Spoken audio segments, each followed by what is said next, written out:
আমরা যদি এখানে ব্রেক লাইন দিতে চাই, তাহলে ব্রেক লাইন দেওয়ার যদি প্রপার নিয়ম আমরা না জানি, তাহলে আমরা কি করি? প্রথমে আমরা এরকম পিএল নিয়ে আমরা এখানে এরমভাবে দিয়ে তারপরে কি করি, এরমভাবে টানে দিয়ে এরমভাবে টানে দিয়ে এরমভাবে দিয়ে আবার সোজা এরমভাবে টেনে দিই।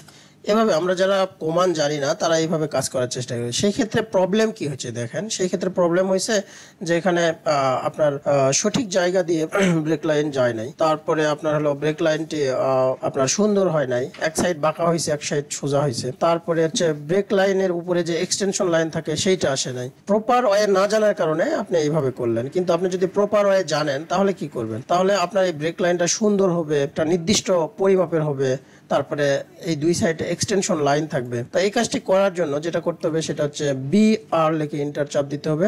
যে ব্রেক লাইন আসবে, ব্রেক লাইনে ক্লিক করলাম, করার পরে এখন বলতেছে specified first point of break line, মানে আমরা ব্রেক লাইনটি শুরু করব কোথায় থেকে। তাহলে আমরা এই যে ফার্স্ট পয়েন্টে শুরু করলাম, তারপরে বলতেছে specified second point of break line, second point আমার এইটা। তাহলে আমি ব্রেক লাইনে দুইটা পয়েন্ট পাইলাম, ফার্স্ট পয়েন্ট পাইলাম, সেকেন্ড পয়েন্ট পাইলাম।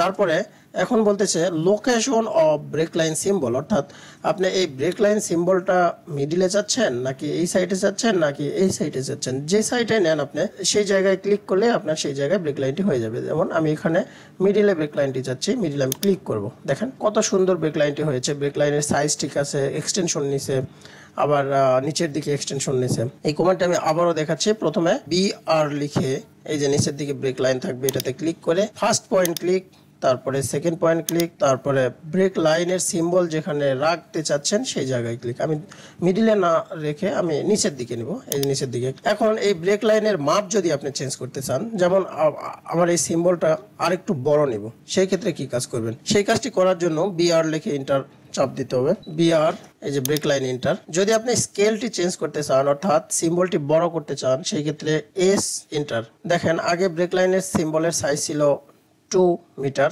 এখন আমি এটাকে 3 মিটার দেব, অর্থাৎ আগের থেকে 1 মিটার ব্রেক লাইনের সিম্বল সাইজ বড় করব, এন্টার মারলাম।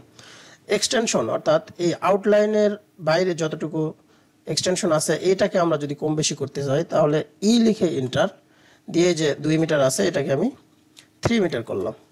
করার পরে আমি first point click, second point click, break লাইনের পয়েন্টে ক্লিক। দেখেন আগের যে ব্রেক লাইনের সিম্বল ছিল সেটা থেকে এই ব্রেক লাইনের সিম্বল কিন্তু একটু বড় হয়েছে। কেন হয়েছে? আমি স্কেলটাকে বাড়ায় দিলাম। আগে এক্সটেনশন ছিল 2 মিটার, এখন কিন্তু 3 মিটার করার কারণে আগের এক্সটেনশন লাইন থেকে এখনকার এক্সটেনশন লাইন কিন্তু একটু বড় হয়েছে। এভাবে আমরা প্রপার ওয়েতে ব্রেক লাইনের কাজটি করতে পারি। আমি শেষবারের মতো আবারও দেখাচ্ছি। ব্রেক লাইন নেওয়ার জন্য প্রথমে BR কিবোর্ডে রাইট করলে এই যে ব্রেক লাইন নামে একটি কমান্ড আসবে, সেখানে ক্লিক করে স্পেসিফাই ফার্স্ট পয়েন্ট, তারপরে সেকেন্ড পয়েন্ট, তারপরে সিম্বলটা আমি যে জায়গায় চাচ্ছি ওই জায়গায় ক্লিক। এভাবে আমরা ব্রেক লাইনের কাজটি করতে পারি। ভিডিওটি শেষ পর্যন্ত দেখার জন্য আপনাকে অসংখ্য ধন্যবাদ।